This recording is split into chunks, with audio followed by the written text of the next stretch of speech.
Welcome. In front of me is a Motorola One Action, and today I'll show you how to enable and set up the Do Not Disturb mode. And to get started, let's pull down the notification panel, and you should see the Do Not Disturb mode somewhere in the toggle. So for me it's right over here. And before you tap on it to enable it, I would advise you to hold it. This will take us to the settings where we can customize it. So number one, we have calls. You can tap on it and allow calls from anyone, contacts only, favorite contacts, or no one.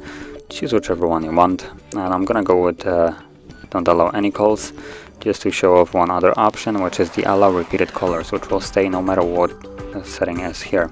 So if this is enabled, if someone calls you twice within a 15-minute period, they will be able to reach you, and this will completely bypass the above option, so don't allow any calls. So moving on.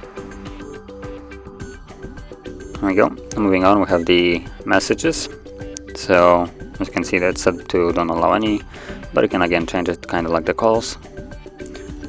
See all exceptions. So here we also have some kind of notifications. So allow alarms, media sounds, touch sounds, reminders, and events. So you can check each one of them if you want to, disable them if you don't want any kind of reminders. Restrict notifications. So this is just a notification. So banners that pop up, you can completely disable them so they don't even show up if you don't want it. It's completely up to you. You can go in here and customize it. And then default duration. So this is when you tap on the toggle right here. So until you turn off for 1 hour, or ask every time. I'm gonna go with ask every time. You'll see that in a second. And then we also have the schedule.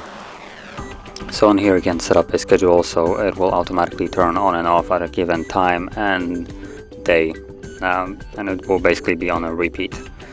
And going back to the toggle, so once you tap on it here, ask every time will basically show this up, so until you turn it off or for an hour or more, and you just simply tap on turn on. So once you're done, you can turn it off manually or at any time you want, and also on. So if you found this very helpful, don't forget to hit like, subscribe, and thanks for watching.